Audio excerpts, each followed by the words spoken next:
All right, to start a project like this, first we're going to want to change out certain things. Now, you're going to need one magazine that's going to not have the finger. You got a finger spot here. So when you're holding it, it actually gives you a little bit more grip. One of them can't be that way. Now, the one that goes in it can be, but the one that is going to be in here can't, because you're going to want to turn it kind of like that. It's going to be in there kind of like that. Now, you're probably going to need a little bit of space to be able to get this guy where it's going to go, and you're going to have to do two separate things. First, you're going to have to make this, then you can add that, and it'll take up the same space, and it'll look like you're carrying a cell phone. So instead of carrying anything else. So that's the first thing you want to do. They all come with these. This is the LCP 380. It comes with this little flat. If it doesn't, you can just file that off if you need to, or order one. So, but usually when they sell the magazines, they sell them with the thing. But that's enough about that. So let's just get this started. It's we're going to do a clip for this, so it clips right on your side. So basically, you can keep it in your pocket like a wallet, or you can wear it on your hip, and just it looks like a regular multi-tool case or something like that. Let's get started. So about the pieces you're going to need, this one's going to need to have enough room to make up the back. This is a rough cut. I just cut out some sheets that I'm going to need. There's going to be a little excess to get cut off of this. It's not going to be this big. So anyways, you're going to want to have enough that it can go over the front of it. I wanted to do something kind of artsy fartsy, so there's going to be a slight wave I think I'm going to cut in it like this, and then over here I'm going to have a small pocket that's got like a medallion or something on this side. I thought it would look kind of cool. Maybe like, hey, that's a cool looking pouch. So I always have to add that. You can't make stuff normal, you know what I mean? It's got to be, everything on the channel has to be crazy. So but it can be done. Everyone can do it. All right, this is going to be the piece I use for my mold. I'm going to have to mold this over the pistol, but you want to wrap the pistol up. So Ziploc bag does the trick every time for me when I'm doing these, because I don't have blues for everything that I make. So, but generalized, this would be general for a certain type of gun. But most of the times they just work. So let's get it going. I got to get this wet. Once it's soaked, then it's going to have to be molded. Then it's going to have to dry overnight. All right, got my holster pieces cut out. That holds the pistol. That holds the magazine. Now I just need to come up with the backing and get it all figured out. I did this, and I'll have to dye it and see how it turns out. I gotta cut this back out to flip over to look a specific way. Yeah. All right, I've got the pieces dried, and there's this. I wanted to show you need tools like this, because it works out really well for these notches. See, that notch goes straight through, and that's so it gets on the belt. It can't just get yanked off the belt, because if you're going to carry something like this, you don't want to lose it. You want to be able to cut a slit through here, run it around, cut your slit on the other side, and you got a nice, that's perfect belt size right there.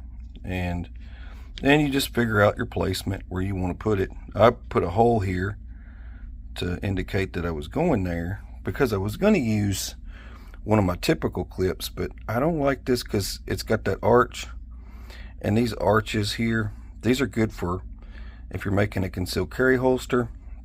They run on the outside like this, but the problem with these arches is they rotate, so they as you walk, your stuff's going to sling all over the place. You don't want that. Anyways, but that's the point of that. Now I just have to make my stitch pattern, and I always use I use my wheel, puts the nice marks where I know where to go for my stitching, so I can follow it. I do everything by hand, so it's stronger that way than it is to use machines. All right, let's talk about this now. There's that. Got my stitching done. You have to make sure you plan everything accordingly, because you could box yourself in when you're stitching. And this isn't dry. I mean, the dye, once it gets fully dry, it's going to lighten up. But at the moment, it's a bit darker, but it's okay. It's not a loss. I got dye all over me. I usually wear gloves. I've got gloves right here. I just didn't put them on today. Anyways, so let's check this out. Now, flush here, here, through here, and then now it's going to need some working. Means you're going to have to kind of mold it out a little bit better so it kind of starts to round, because you don't want these corners snagging on stuff. So you just kind of round them to get them right. The placement of these snaps was the best I could do, because this was so far over and centered, and then this was where it is. So that's just how it ended up like that. It's just a little millimeter off, but it's not a big deal. Anyways, so let's check it out. Now, I thought about adding an additional snap up here and up here like this. Just a little bit more snap. But I'm going to mess up my logo, but I don't think anything's going to be a problem. I don't see it snagging on stuff. But anyways, just check it out. And it still has to get broke in. It's still kind of stiff. So, but as it gets broken in, it's going to be really nice. This little divot, it's hitting right here. And this will get canted just a little bit more, because it can cant just a little bit more. I'm planning on canting it just a little bit more so I can keep my finger groove on the magazine, because it's sitting kind of close to that mag right now. So that comes out nice, and then your mag comes out nice. Now, I oiled these. I just used standard gun oil, and to make sure that when I put this in here, it wasn't going to get stuck on me when I got to doing this. And I had to re-dye some spots that were blank right here. And this is like a rough, you know what I mean? Because I haven't done one before, so I haven't done one like this. The Hideaway, and it looks really nice. This guy goes here, this guy goes here, just like that. Bring your snaps, and there you go. And then it just goes on your side like a multi-tool case. And that's what you see. Or it looks like a cell phone case, actually. But that's what you see. You don't see anything else. And you look this way, of course, you would see something. But there's something you could do about that. You could, that's Marine Corps colors. I figured I'd grab that being silly. You could add a light here. You know what I mean? Add a light. That's part of your multi-tool set. Now you're wondering, well, you know, I'm just carrying a flashlight. Okay, well, there's more. You could do more. On the inside here, you could add this tool. I just recently filmed this video from Next Tool. It's thin. It's like a credit card. It's a full-scale multi-tool. You could put a multi-tool like this inside there, and you know, you got your pocket knife, scraper, file, everything you would need in a multi-tool. Even has a glass breaker. But you could put that inside here. It would fit perfect, kind of like this. I don't know if I would put it like this. It would still fit like that, but you'd want to keep it that way. When you open it, it doesn't slide out, but you'd be able to pull it out like this, and you could make your own leather holder for it. You wouldn't need this extra material. You could just take that off, because it would use the top as the material.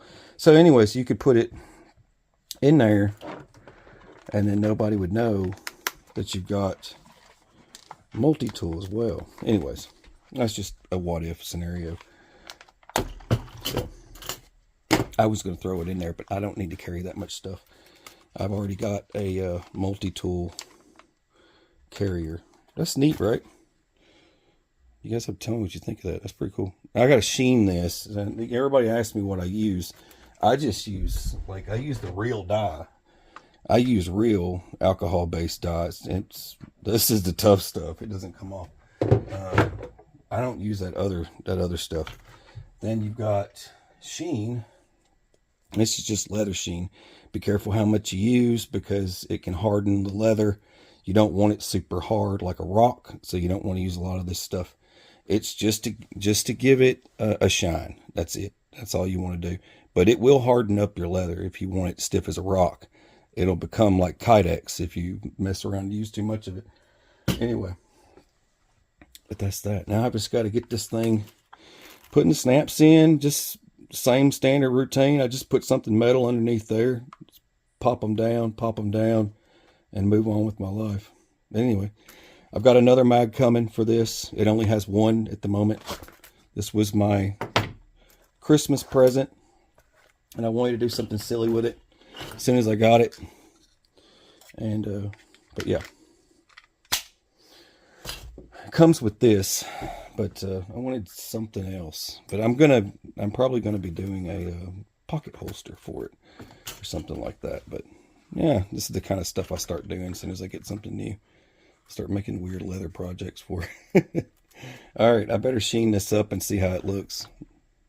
Well, there it is. You can see it a lot better when it's not on camera.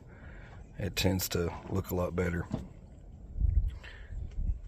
It's a good looking EGA.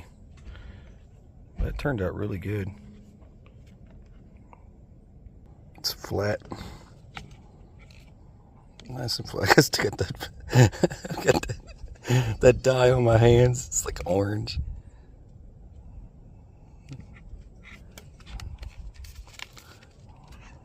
Very thin. See? And look, no wider than my hand. So it turns out really good. That's pretty cool. I just have to break it in. Well, until we meet again, you guys, I hope it gave you an idea for something you want to build, and please share, and God bless. Take care.